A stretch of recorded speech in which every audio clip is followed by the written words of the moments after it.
নমস্কাৰ ডি আপডেটলৈ স্বাগতম অসম চৰকাৰৰ ছেকেণ্ডাৰী এডুকেশ্যন ডিপাৰ্টমেণ্টৰ তৰফৰ পৰা যোৱা 30 ডিচেম্বৰ 2021 তাৰিখে এখন অতি গুৰুত্বপূৰ্ণ জাননী প্ৰেৰণ কৰা হৈছে।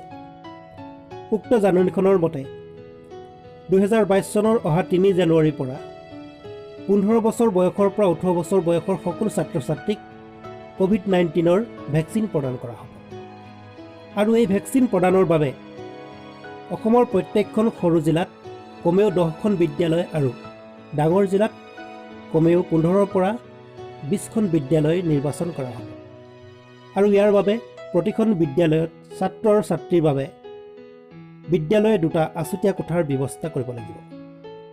ইয়াৰ উপৰি যদি এতিয়াও কোনো অভিভাৱকে দ্বিতীয় পালি কোভিড ভেকচিন লোৱা নাই তেনেহ'লে সেইসকল অভিভাৱিকাক অনুপ্ৰাণিত কৰিবৰ বাবে বিদ্যালয়ৰ প্ৰধানসকলক নিৰ্দেশ দিয়া হৈছে। ভেকচিন গ্ৰহণৰ বাবে ছাত্ৰ-ছাত্ৰীসকলক মোবাইল নম্বৰৰ প্ৰয়োজন হ'ব। যদি তেওঁলোকৰ মোবাইল নম্বৰ নাই তেনেহ'লে অভিভাৱিকাৰ মোবাইল নম্বৰ ব্যৱহাৰ কৰিব পাৰিব আৰু যদি অভিভাৱিকাৰো মোবাইল নম্বৰ নাই তেনেহ'লে বিদ্যালয়ৰ প্ৰধানসকলৰ মোবাইল নম্বৰ ভেকচিন চাৰ্টিফিকেটৰ বাবে ব্যৱহাৰ কৰিব পাৰিব। আৰু এই ভেকচিনেশ্যন প্ৰক্ৰিয়া 2022 চনৰ মাৰ্চৰ প্ৰথম সপ্তাহৰ ভিতৰত সম্পূৰ্ণ কৰিব লাগিব বুলি নিৰ্দেশ দিয়া হৈছে।